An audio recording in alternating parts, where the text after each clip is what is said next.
Hello everyone and welcome back to One Piece. Today we are doing episodes 535, 536 and 537. So, a few points of something, I can't remember, points of order I guess is the term I'm looking for at the top of this video. Firstly, I've recorded a series of videos today, and in all of them I've mentioned, and I should mention in this video as well, that because a few days ago I was hanging out with some friends and I was doing a lot of like character voice and stuff because we were playing a game together. My throat got really bad, and so my throat is still a little bit raw. Because of that, I have the microphone a little bit closer than normal. I'm talking at a lower pitch than I normally do. Normally I talk sort of up here, but that takes more out of me, so instead I'm talking more down here where my voice vibrates a bit more. So if that's happening throughout the video, then that's why. Generally throughout the video I sort of naturally go a bit higher anyway, but yeah, just so you know. But also, here's the other point of order, and this one is more important and more interesting. So as of the time I'm recording this video, it is currently 1:03 a.m. But it is also the 27th of July. Why is that special? Well, it is my birthday. So I am recording this video on my birthday. And if you're watching this on Patreon, as soon as it comes out on Patreon, then you should be watching it on my birthday as well. If you're watching this on YouTube, it's no longer my birthday. It's probably, I think it would be weeks after my birthday. So, so it doesn't apply to you guys.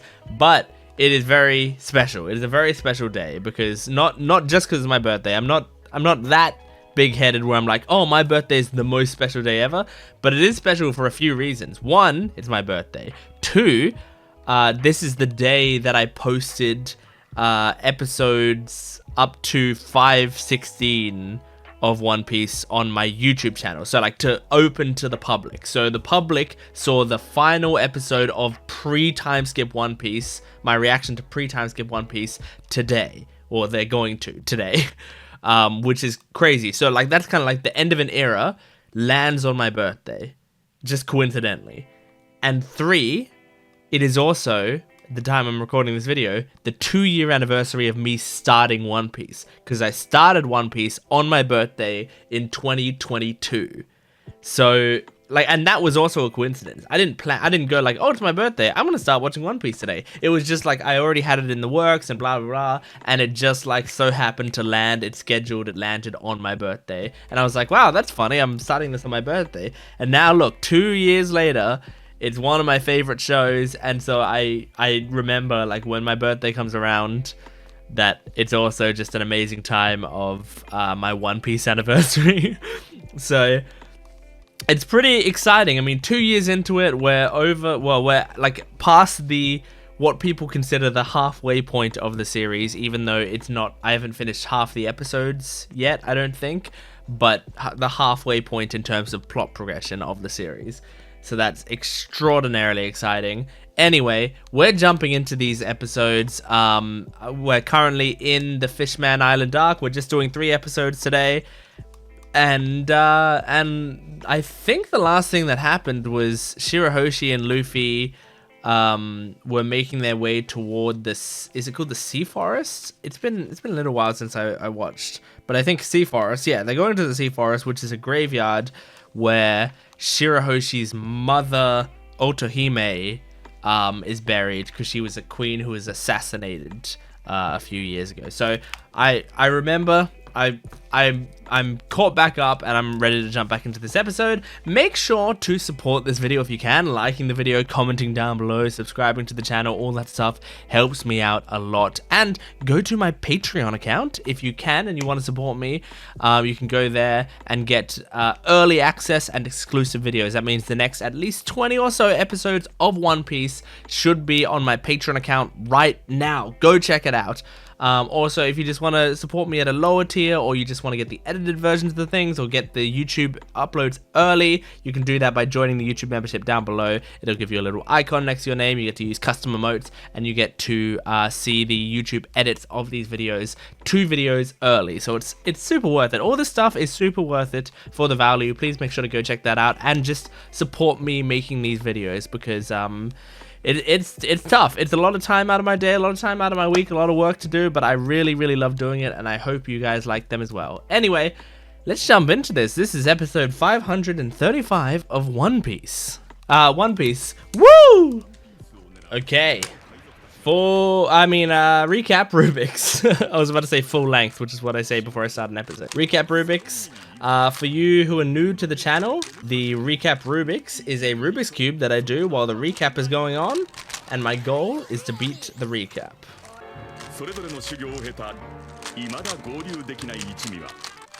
I only got one side. There wasn't much there. Wasn't much happening there.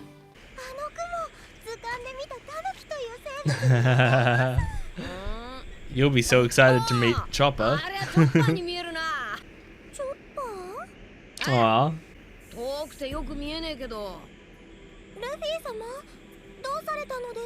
The poor fucking shark. Just constantly having your jaw being held open. Your stomach filled.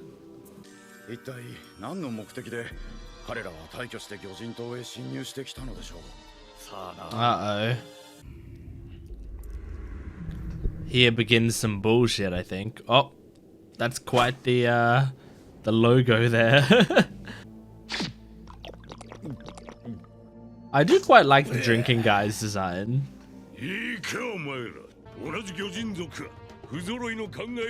All fishmen, including the merfolk. So merfolk are counted as fishmen?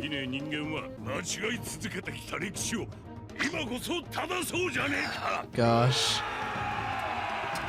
We once again have a thing where the villain is anti-racist, like he's against racism, but fighting it with racism, you know? This is gonna be interesting, I think. Because surely Neptune's army aren't pushovers, right? Like the main, like the Neptune and the brothers. Alright. Oh, that tattoo. That iconic tattoo. Hello, Robin. She went to a bus stop. Uh-oh. Woman! That's how I talk to women. Is she gonna snap some fishman necks right now?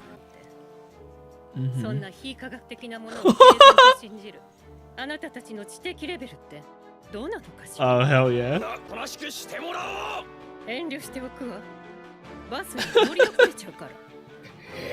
I love this. Oh, she... is this her wings? Oh, unless they're massive wings. What's going on? You're not gonna show us what it was? Normally she creates, like, well, normally. The last time she created, like, a huge hand to stop the ship, right? So maybe she did, like, Gum Gatling, but with her giant hands.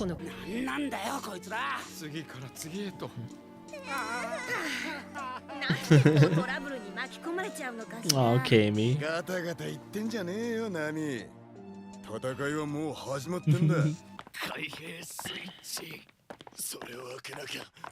You guys do not stand a chance against Zoro. I think Zoro could take down all these guys on his own easily. Hell yeah. Nice.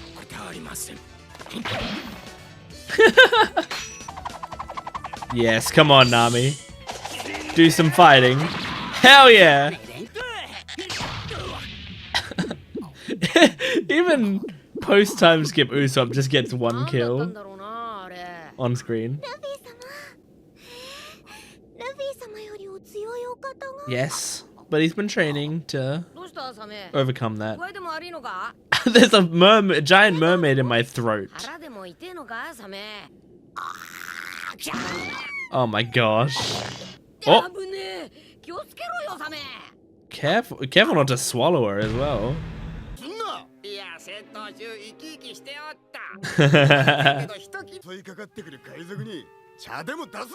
They'd get tied up by them.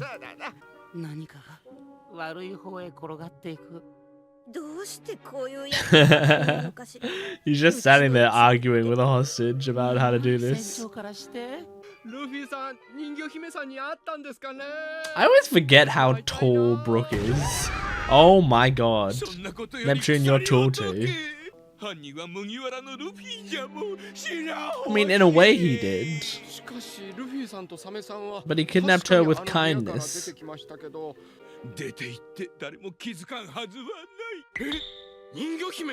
Oh yeah. No, she's prettier than that. How the fuck did you guess that? Oh my god. I guess it was her idea, right? So like father, like daughter. They both had the same stupid idea to hide in the shark. She calls him Luffy-sama. In such a short time, she got so much respect for him. Whoa! What the fuck? That was awesome! Where'd that come from? I mean, what about these pirates that are breaking in? What about that pirate that wants to fucking marry her? You don't think he'd kidnap her? Aw, oh, damn it.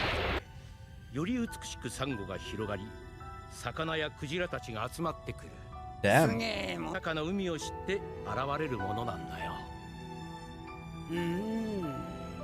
Wonderful!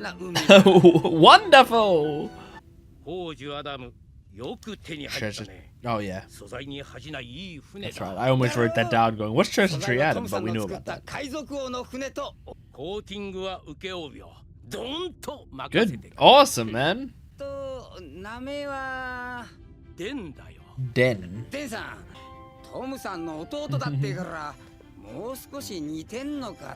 Tom's brother. Got it. I thought he might be more distant relative. Oh, really?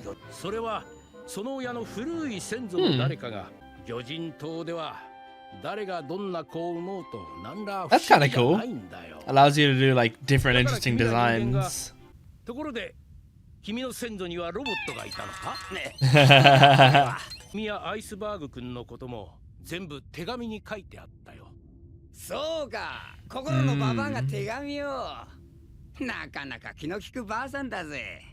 I forgot, yeah, she's a mermaid, so.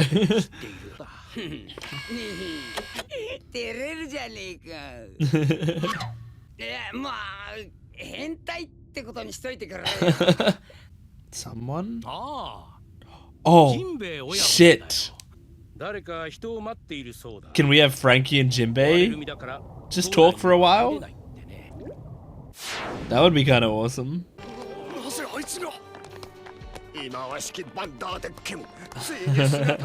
His design is so weird. Alright, he's face to face with some of us. Right away. Well, we're a little distracted by a lot of stuff that's going on right now. What the fuck? Fuck you, Willy Wonka.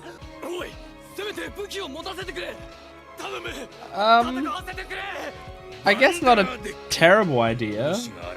Maybe you should release them. Okay, he doesn't suspect us anymore.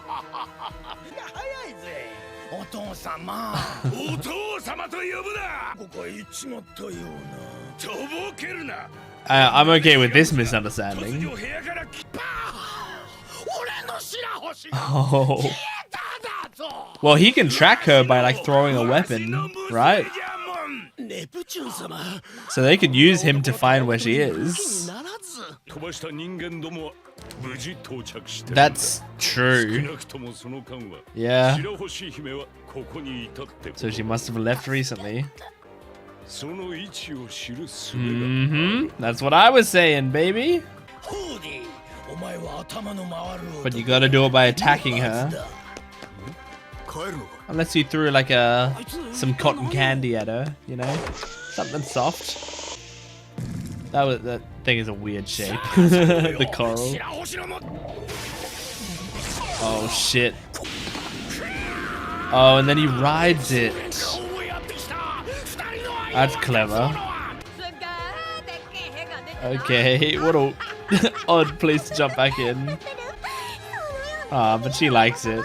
Because she's so closeted, you know? Not closeted. Maybe she is closeted, I don't know. Sheltered is the word I was looking for. Good episode. Don't you think that in this time when they've done like time skip and like they've updated so many of the graphics and stuff of this show, don't you think it's about time we got rid of this one, guys? You know, this really poorly made one. I know it's iconic. People would be mad if they got rid of it. I mean, maybe in modern episodes they have gotten rid of it. But I understand the reasoning for not getting rid of it. It's such an iconic screen of like when an episode ends, you see this to be continued thing. But like from day one, I've thought this was a terrible screen. It looks so bad. Anyway, the episode was good. I liked this one. I mean, we have some shits going down right now. They've arrived. They've showed up. I mean, all they had to do, like, I see, you know, their plan was to throw people in and get them to do this task. All they had to do was have one of those people succeed, and that's what happened, you know? Like, as long as those guys keep trying, they kind of just won because they had so many of them that the Straw Hats weren't paying attention to all of them, and one of them... And also, I don't know, I don't think the Straw Hats knew what they were trying to do, so that helped them as well. But so merfolk, because he was talking about the fishmen and he was like all the fishmen including merfolk. So merfolk, does that mean merfolk are fishmen? I imagine, my assumption is that merfolk is like a subset of fishman, where it's like, you know, it's a broad enough term that it's like, because merfolk are fish combined with man, then they are fishmen. So, you know, all merfolk are fishmen, but not all fishmen are merfolk, I imagine. Not that it really matters making that distinction, but I guess like I had thought about that in the past, but it feels like they kind of gave confirmation here that they are like, they're under the same broad subset. But just like the term fish, it might have not much meaning anyway. Like the term fishman might be like a broad enough meaning that it kind of lacks a definition. Like if you know, there's a podcast called No Such Thing as a Fish, which is the people from the TV show QI. If you've ever seen QI, it's a show, it's a British panel show where essentially it's like sort of like a quiz show type thing, but the quiz doesn't really matter that much. It's mostly them just like discussing commonly misunderstood things. And one thing they said at some point was that like the term fish, there's technically no such thing as a fish, because the term fish is like a weird descriptor that there's like some definitions for it, but then those definitions don't ever like fully include things that we call fish. I'm not the best person to describe this, but but essentially, like, you know, you could say, oh, a fish is someone who does this, this, and this, and it's like, well, we call this a fish, and that doesn't do that, and it's like, okay, so then a fish is something that does this and this, and then we go, well, that one we call that a fish, and it doesn't do that. So, you know, we keep figuring that out, and eventually I think people are like, well, fuck it, there's no there's no real definition of a fish. Like we sort of arbitrarily decide what is and isn't a fish. So so like I wonder if fishman might be a similar term, you know? Like maybe, yeah, merfolk are technically fishmen, but there's not like a real reason that they are other than they're a combination of fish and person. Maybe that's purely what the definition is. I don't know. Anyway, stupid tangent. I liked the Robin bits in this episode because you know why I liked them? Because Robin was being a little bit of a bitch. Should I say that? She was being she was being very harsh to them in that, like, I like when she, like, sort of stands up for herself, because, you know, people don't tell Robin what to do. So I like when people show up and Robin's friends aren't around or whatever, because normally she just kind of gets to sit back and let the Straw Hats handle stuff. She doesn't speak up too much.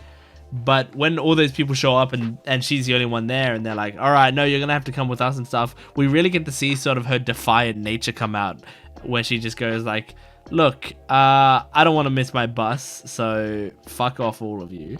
I like that side of Robin, and I feel like we don't get to see it very often, but it's very satisfying. They had a new eye catch in this episode, which is like the little mid cards, and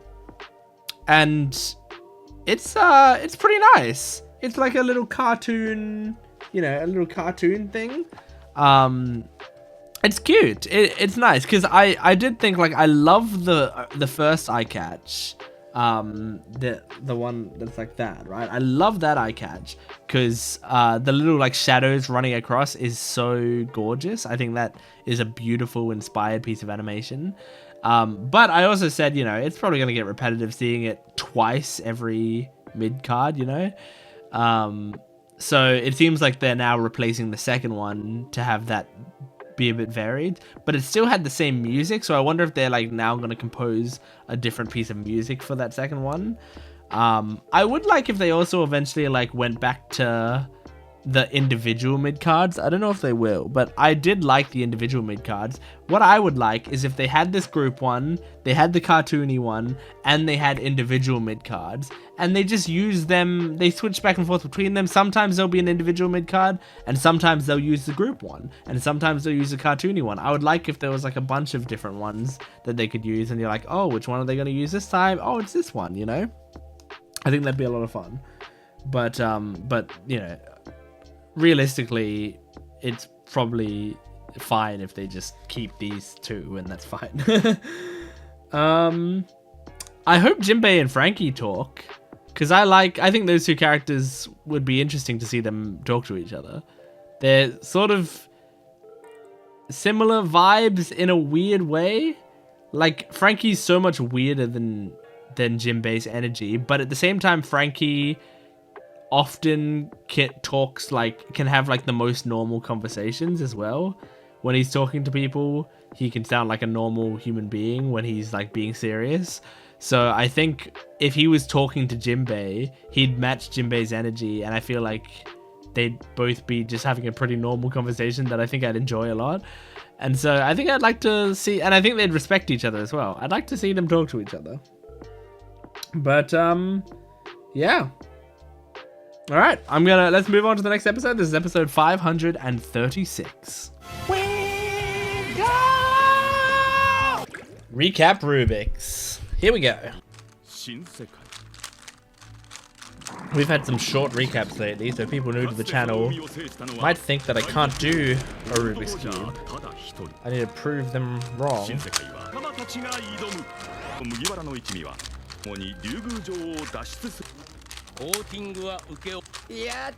There we go, complete. Take that, people who thought I couldn't do it. Okay, all right. Bow, bow, bow. My goodness, this fucking shark. This is torture. We are torturing this poor animal. Oh, but she's so cute.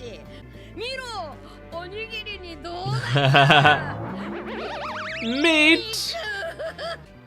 Oh. Oh, you see Neptune.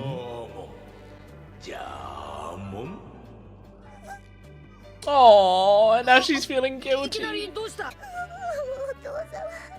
Oh, oh, I love Shirahoshi.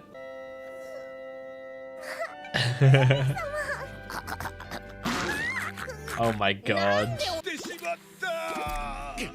I think you guys need to release Neptune. If you release him, he'll probably fight for us. Yeah, that's a good idea, genuinely. Let him go after Decken. We just want to not be the subject of your investigation. There's some trauma. Oh, I like how they show her new tattoo.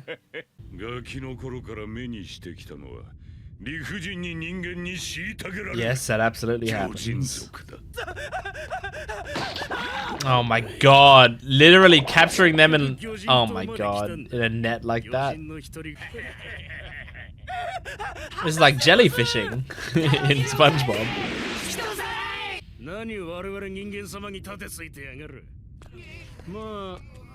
I mean, these humans are the ones you should be mad at. Go after these guys specifically.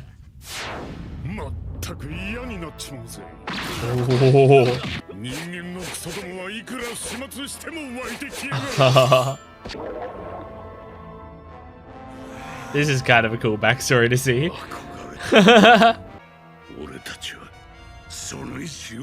Damn, man.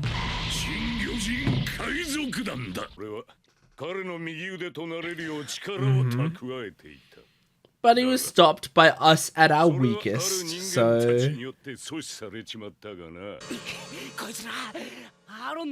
How great could you guys possibly be if we beat the guy you looked up to so easily?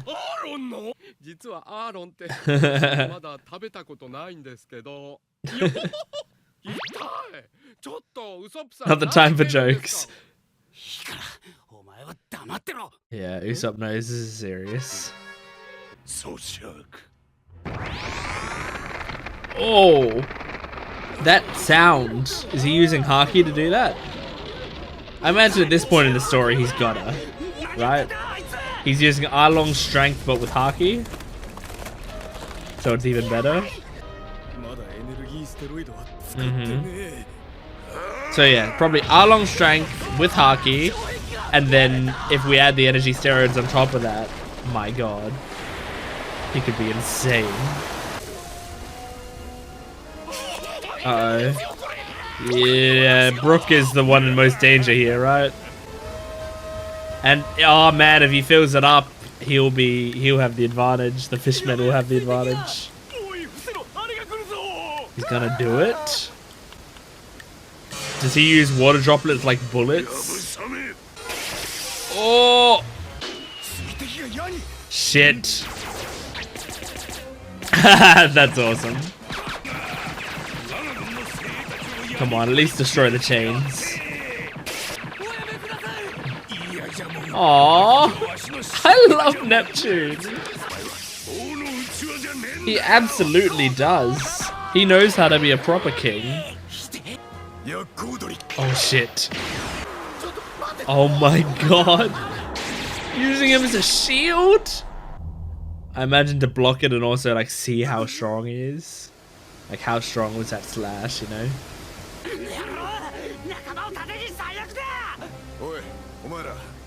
Yes, yes, good job, Zoro. I'm so glad. Yeah, oh, that's so good, Zoro. I'm so proud of you. Brook, be careful. Is she doing some cool shit, or is she gone? Is she saving Kami, or is Kami saving her, or are they both going to do something? Oh. Ooh. Oh, cool.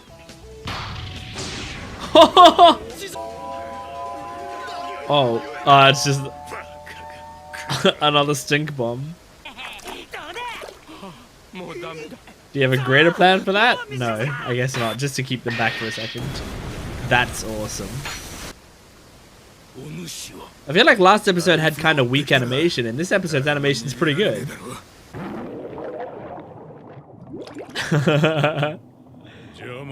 Is Zoro gonna fight him underwater? That would be crazy. I'm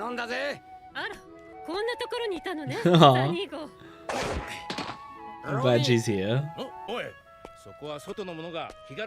Nah, don't worry. Just trust her.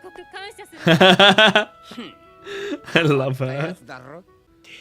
She just politely tells people no constantly. She is the epitome of like no is a complete sentence. Oh my god, she's holding up though. This is cool. Zoro doing all this while holding his breath and waiting. Wading with a D, as in wading through the water. Tatsumak! You need a breath of air, my man. Just a short one. Good job, Chopper. I forgot about this, honestly. Oh my gosh, guys, come on. We're good guys. And look, we're healing a fishman.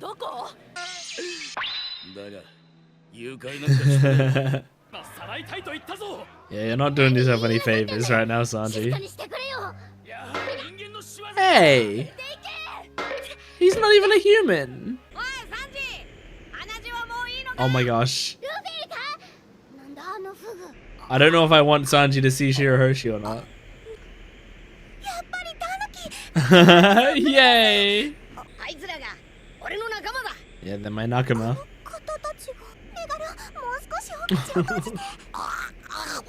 Oh my gosh. She might spit. He might spit Shirahoshi out. Here, probably not. Some bad fucking guys. Hachi, you should know Luffy doesn't listen to your opinions. Yeah, no one could possibly take Shirahoshi out of her containment. Oh my god, here we go. She is gonna be spat out here, isn't she? I mean, I don't blame the shark for this in the slightest. This is stupid of Shirahoshi and Luffy to do this to him. It's not his fault at all. Here she is. Oh my god, Sanji is going to die. Sanji's actually... This is Sanji's death scene, I think. It has to be.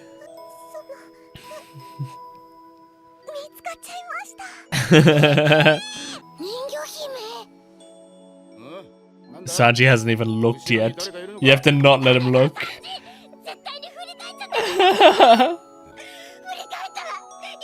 That's what I'm saying. No, we didn't. Look at her. She's fine. Oh, that was the end of the episode? What the fuck? Man, that episode really flew by. I thought... I didn't even remember seeing the mid-card. Oh, I kind of do now that I think about it. But I wasn't... I still thought we were in the first half of the episode. Yeah, that was fun. I like that. I'm just having fun with these episodes. I don't have like... I'm not like falling head over heels for this arc or anything, but I definitely am enjoying it. Like, it's just a fun little One Piece adventure. I don't have many major problems with it at all. I think it also helps. I mean, a lot of the time I can sort of be more on board with the more sort of stereotypical type arcs that aren't as interesting if there's at least something or some things that are in it that I'm like genuinely attached to. And like Shirahoshi I'm genuinely very attached to, so the arc can be kind of average, but I'll probably like it for her. I also am actually quite interested in Hordy and his whole deal here, because I think he is a very interesting character concept. The idea of him being like having looked up to Arlong and all of that. I actually am quite engaged by that. And I'm also interested in how, like, since this is the first arc since they've all powered up. I'm interested in how the power scaling is going to be in this arc, you know? Now that I'm, like, not quite used to what our Straw Hats are capable of anymore, I'm really looking forward to seeing, like, how they show this. Because I feel like you don't, like... So, if I was Oda, like, writing this arc... I often think about this when I'm watching TV shows and when I'm reading media or whatever. I often try to think of, like...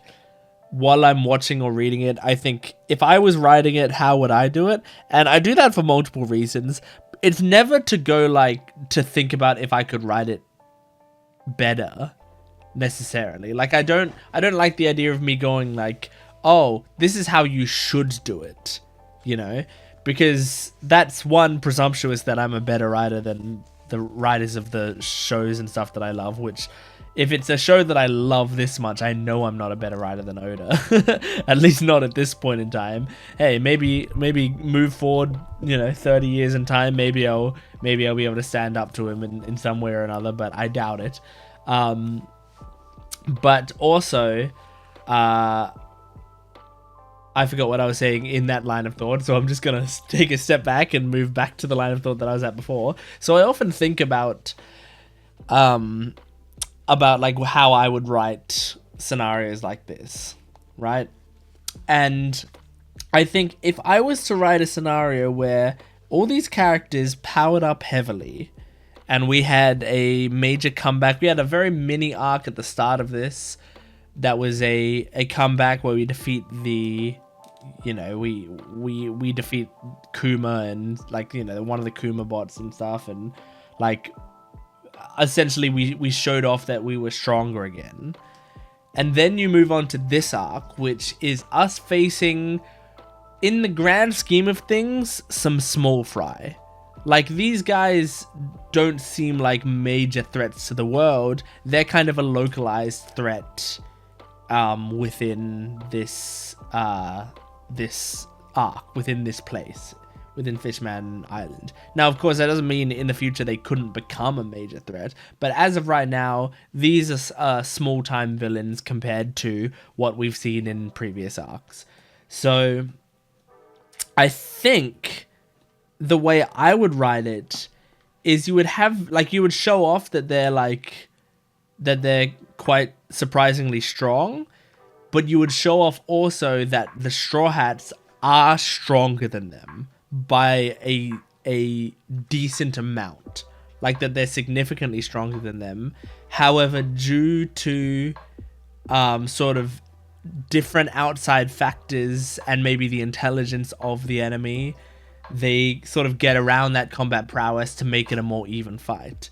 Now, I think the way Oda is going to be doing that is I think he's going to be showing that the Straw Hats are stronger than them, but that's when we bring in the steroids, right? And the steroids are going to be that game changer where it's like, okay, yeah, you're stronger than them, but obviously they have this drug that's going to make them, you know, a billion times stronger, and that's where it's going to sort of be an unfair, imbalanced battle, and that's why we're going to struggle against them. Where if they didn't have the steroids, we might have just been able to beat them quite handily, possibly. That's what I'm thinking. Also, I mean, this is like classic game design. Like, if you're designing TTRPGs, which I often think of shows like that as well, because TTRPGs, I think, are a good way to learn. Like, when you're learning to DM, you also are learning how to form a narrative. If you don't know what TTRPGs are, stuff like Dungeons and Dragons, Pathfinder, games like that, are tabletop role-playing games. It's essentially, you know, shows like Critical Role and Dimension 20 are popular shows that do this, but essentially, yeah, you're telling a story and you're rolling dice to see if you succeed or not. That's basically what it is, right? I play D&D about 2 or 3 times a week, so I'm very experienced with D&D. I play it on a YouTube channel called Dice Revolution. If you don't know that, you can go check out Dice Revolution. We stream ourselves playing D&D on Sundays. But anyway, like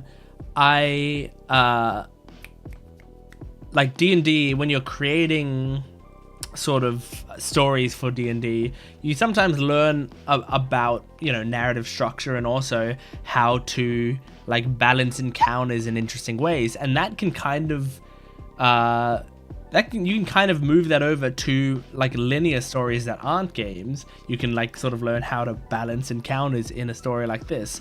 And one such way to do it is if you have a character or a thing that is defenseless, where the goal isn't like the winning condition isn't just fight them and win or whatever. The winning condition is fight them and win while also defending this thing, right? That's a big way you can do it. So it makes the combat encounters generally a bit more interesting because you're not just going, okay, I attack them until they die. So in this case, the big thing that you have to defend is a very big mermaid, Shirahoshi, right? She's probably going to be the one in the most danger, and she's a very sheltered individual. And I mean, other than her size, I imagine she's not very strong. She's not a fighter. Like anyone could take her down. She's meek, you know. So I think one big thing is having to defend her while also holding off all of these guys is going to make it a little bit more difficult. Like if you were to have a Luffy versus Van der Decken, it would be like he could probably beat him in a one-on-one fight. But if he's also like throwing things at Shirahoshi and Luffy has to constantly jump and intercept those, it's going to be much harder. That's kind of what I'm thinking. Like we might get a fight like that where he's having to defend her while also trying to fight Van der Decken, but it's very difficult. So yeah, I don't know. But I just want to say I love Neptune. He's just a great character. I think Haki continues to be a really interesting addition to this show, way more interesting than I thought it would be when we first introduced Haki.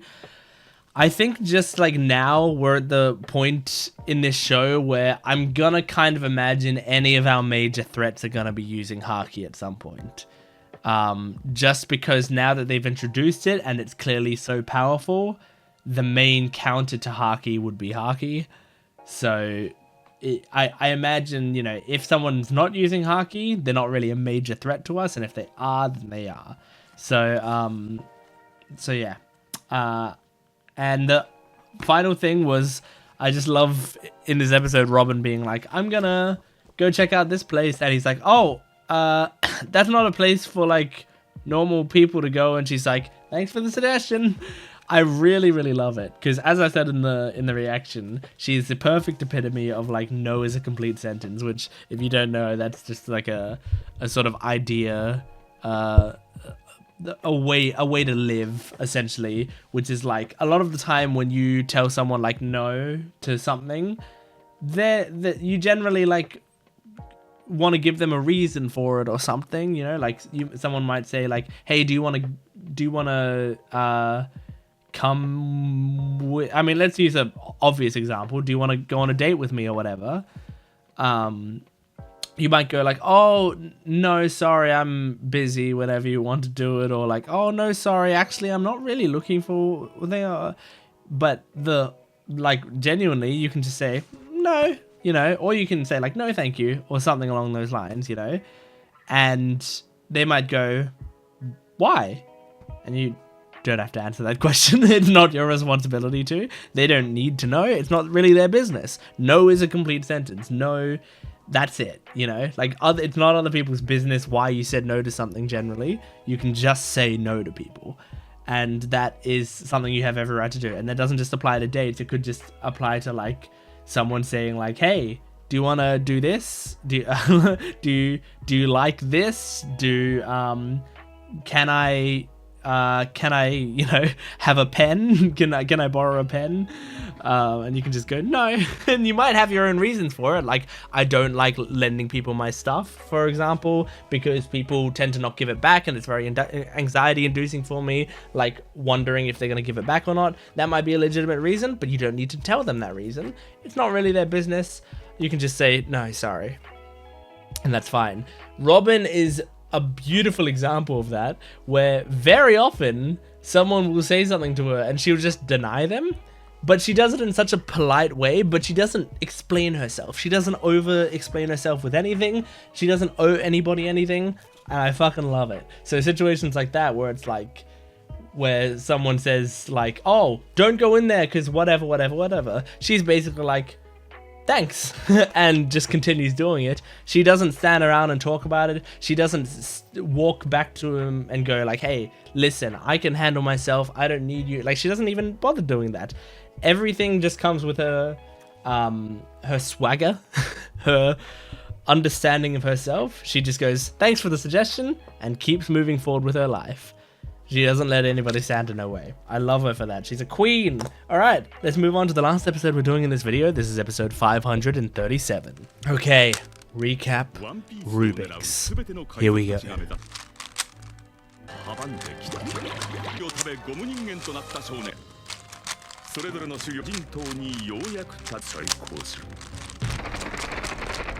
Okay, that's the cube done. I'm gonna try the second cube.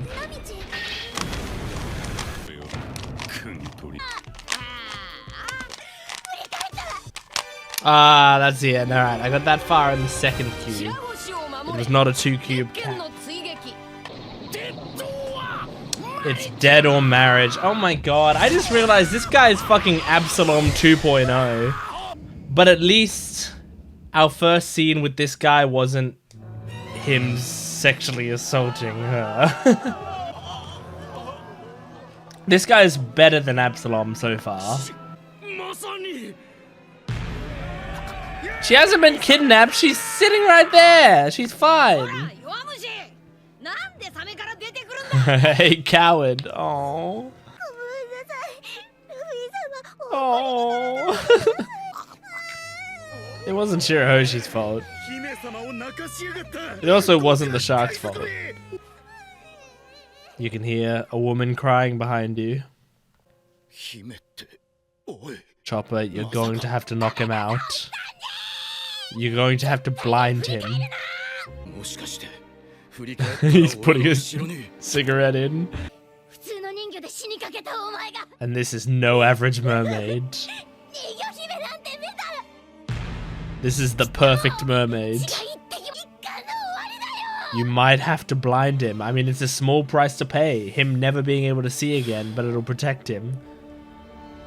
He can be the daredevil of this series. Wow.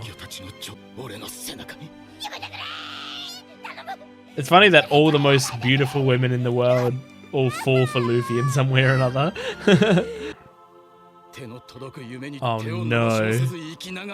This is the Luffy idea. I'd rather die living out my dreams.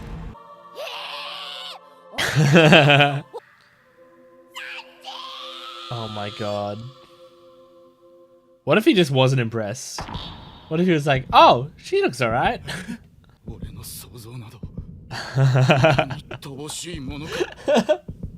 That's a funny line. Now I know how poor my imagination is. Oh my god. Okay. They just stopped with the Sanji stuff. No. Maybe? This is weird. Stop adding to the lore of Sanji freezing up.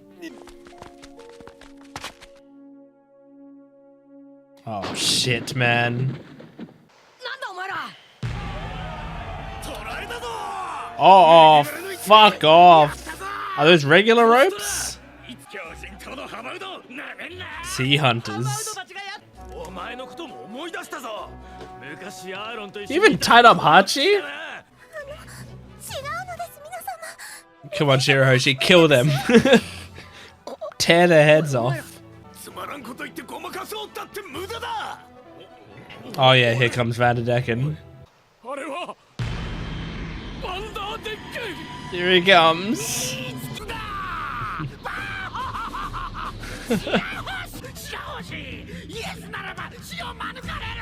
Oh god.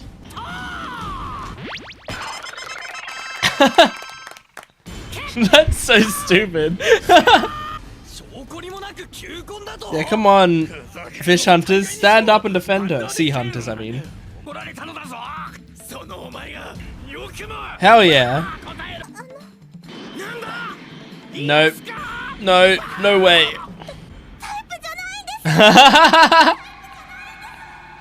That's such a polite way to turn down someone who's trying to murder you.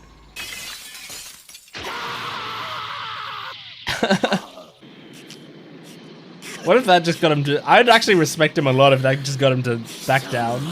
No, of course. He's a fucking nice guy. Nice guy. Yep. This fucking incel. Of course, Luffy has to be tied up right now, so we can't save her. Aww. Shirahoshi, untie Luffy, quick! He might be able to untie himself. Oh, especially if he uses Haki like that. Oh shit. Second gear.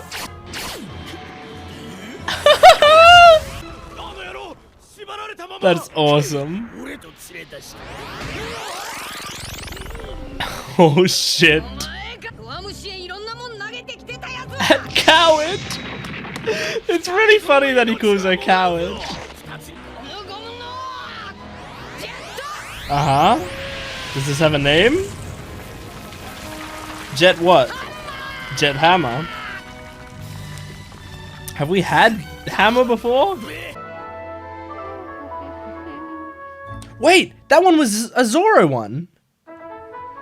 I didn't realize. Okay, so they're adding... Okay. I'm gonna have to pay attention. If they have custom ones for each crew member.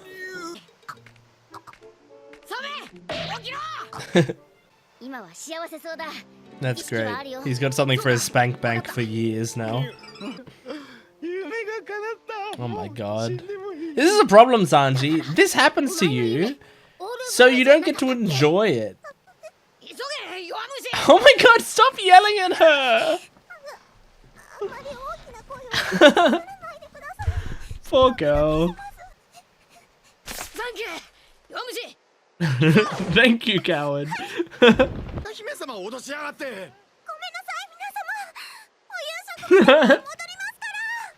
She's such a sheltered girl, I love it. Like, to her, being home for dinner is like, that explains everything, you know? Oh, fuck, he's up. Stop fucking hurting a shark. Oh no, it's this dude. Oh shit. Oh no. Come on, Luffy.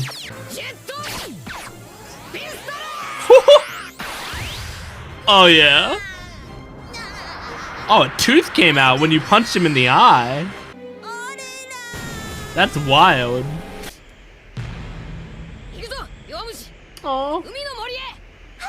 I thought she was taking a nap for a second. It was cute. She just closed eyes, resting. This is a pretty high battle, honestly, these two. Yeah, of course. Zoro will be fine. Yeah. Yeah, I mean, he's fucking insane.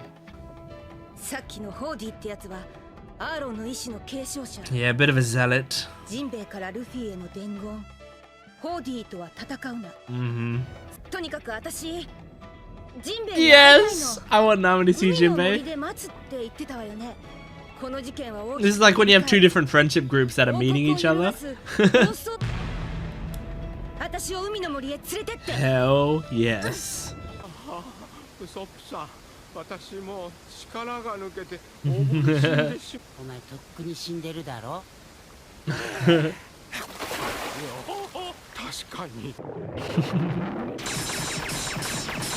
Is Usopp gonna be able to help out Zoro a bit? Can you like shoot a bubble of air at Zoro or something? shoot the coral at his head, so it creates a bubble on his head. Because Zoro might win this fight if he's got air. I like this music.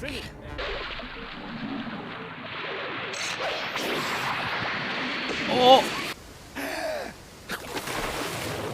Yes, come on, Usopp. Whose blood is it? It was Hordy's blood? One sword style. That's fucking awesome. Oh my god. Oh my god. I feel like these episodes are actually pretty well paced because each episode ends and I keep thinking, wow, that felt very quick. I feel like the pacing's pretty good. Like, it's not insanely fast, but it's not terrible. I have expected worse right now, but obviously this is like early days of time skip, so I know people are gonna be like, oh, just you wait, blah blah blah, whatever. Man, I mean, I want to talk about that last scene first.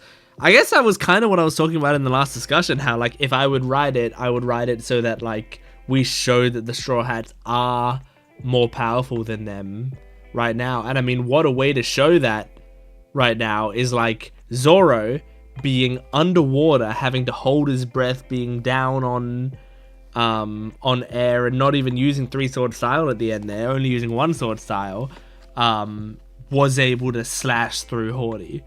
That's a really good way to show that. Like, Zoro had all the disadvantages in the world and still was able to at least, I mean, I don't know if he beat Hordy in this duel, but at least was able to get a massive slash on him.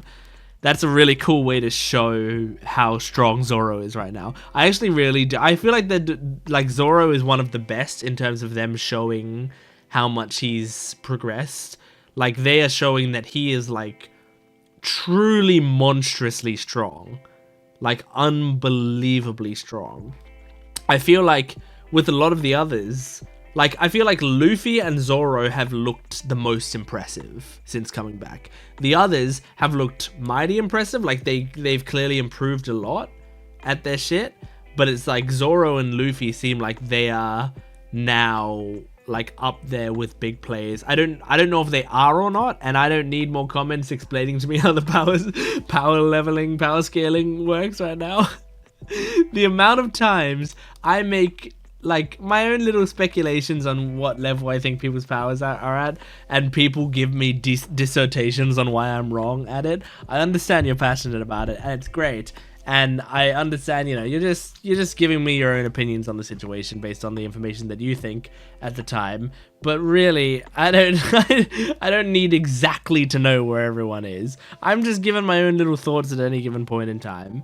You can just let me have those thoughts and then be proven wrong later. That's fine too, you know. It's okay for me to be proven wrong later in the show, you know, right? But anyway, I feel like Zoro and Luffy are like incredibly strong. Like, they keep showing Zoro cutting insane things and being incredibly powerful in this post-time skip, you know. I like, so here's the funny thing, right? I did realize in this video that Vanderdecken is the new Absalom. I've realized that now, okay? And once again, he's going after like one of my favorite girls. Like, Shirahoshi is one of my favorite like side characters in One Piece right now, I would say, you know? She's up there with like Perina as like one of my favorite side characters, because she's like, she ticks all the boxes for kind of characters that I like. And yes, one of those boxes is annoying.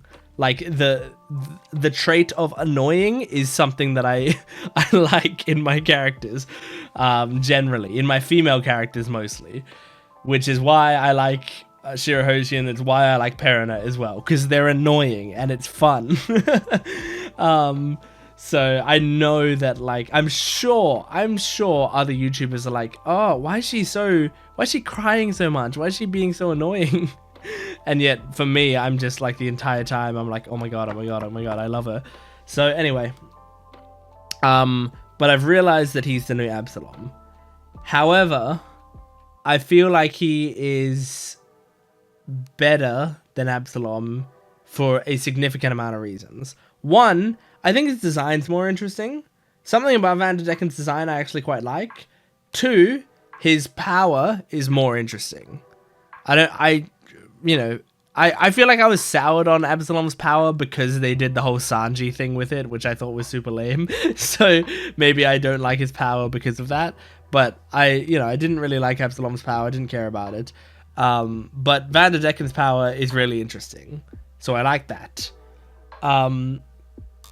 Three, Vanderdecken is like Vanderdecken has been horrible, but he hasn't been like, there hasn't been anything like visually uncomfortable to watch as there was in like the Nami and Absalom like bath scene, which is like, that's like visually uncomfortable, where it's like, oh my god, Absalom is like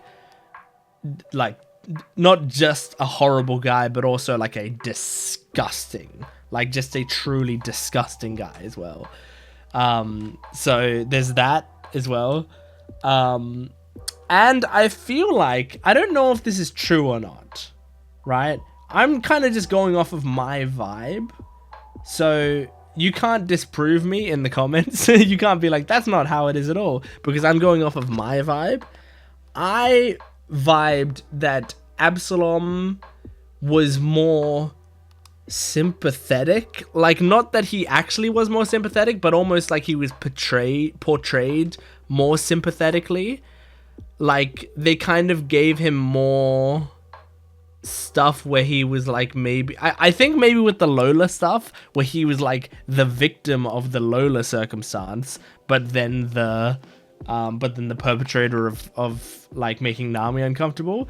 And so because of that, like, I don't think Oda was trying to get me to feel bad for him. I think Oda was just trying to get me to laugh at some jokes, right? But I did feel like the show wasn't fully on board with like how awful of a character he was, like in terms of what he had done, like all the crimes that he'd committed and stuff. Like, I truly thought he was like so despicable. And I feel like the show was just treating a lot of it like a joke. This is treating it like a joke, but I feel like Vanderdecken is, and maybe I only think this because I like several other of the elements of him, but I feel like he's like very clearly just like a villain, sort of very cartoony, like purely evil villain. So I'm like, I feel like the show is not trying to get me to like him at all, which I like more. So Vanderdecken is a better version of Absalom, I think, in pretty much every way. And I like this version of him where he's kind of also like an incel. And by that I mean like he doesn't quite tick the boxes, but he's almost there, where he's constantly saying like, hey, I love you and marry me and all of that, and then when she politely turns him down, he's like, you bitch. Like, I like that's the first thing that he said to her, where it's like, you know, if you're a reasonable person, which obviously he's not, because he's been throwing weapons at the woman he loves for 10 years, so we know he's not a reasonable person. But if he was a reasonable person, being told like, you're not my type, you go like, that is really disappointing, but that's the end of it. Like, what more can I do? You know, I like that sucks, but oh well. And it's funny, if he after that was just like, I mean, maybe not because of all the weapon stuff, but like if he asked her out originally and she said no, and then he just goes, okay, well, do you want to like hang out and be friends or whatever? Then she would probably say yes. I mean, Shirahoshi's such a nice girl, and she clearly wants to have friends and stuff. He probably could have been friends with this mermaid princess and been so close to her. And yet, obviously, he's one of those sorts of guys who it's like, well, I care about you, so you owe me to fall in love with me. That's what I deserve it. So, yeah, I like it. I mean, I like it and I don't like it. I mean, I think he's a scumbag and I can't wait for him to get taken down, but I'm enjoying watching it at the same time. I want to see Nami and Jinbei talk, just like I wanted to see Franky and Jinbei talk. I guess I just want to see Jinbei meet all of them, but I want Jinbei to have one-on-one talks with them, you know? I feel like that would be fun. And I really like how, I mean, it makes me very sad, but it's also very funny that Luffy constantly calls Shirahoshi coward. It's such a mean thing to call her, but it's also very cute. Like, it's funny that it's kind of a term of endearment where she's like at this point used to it and is fine with it. So I quite like it. It's all great. Anyway, that was One Piece episodes 535 to 537. Thank you for joining me. Make sure to support this video if you can, liking, commenting, subscribing. Go to my Patreon account if you want the full-length reactions with early access and exclusive videos. You can get the next 20 or so episodes on there right now in full-length version. Or you can join my YouTube membership down below. I would really appreciate it. Thanks to the following people: Sundor, Doki Doki, Franco L, Paul Clark, FCC Views, Can Rotary Life, Nithel KS, Revenge is in there, If Rigby, Ashtosh Verma, Kenneth Lingdo, S. Zellian, Joao Francisco, Sudin Raji, Gerard Soler Garcia, MF, Jose Cantoriano, Simon Bagan, and Cappy. Thank you all so much for being my YouTube members right now. If you want to join my YouTube members as well, there's a join button down below. You can do that and get 2 edited videos earlier than everyone else. It's so good. Anyway, thank you for joining me. I'll see you next time. Goodbye.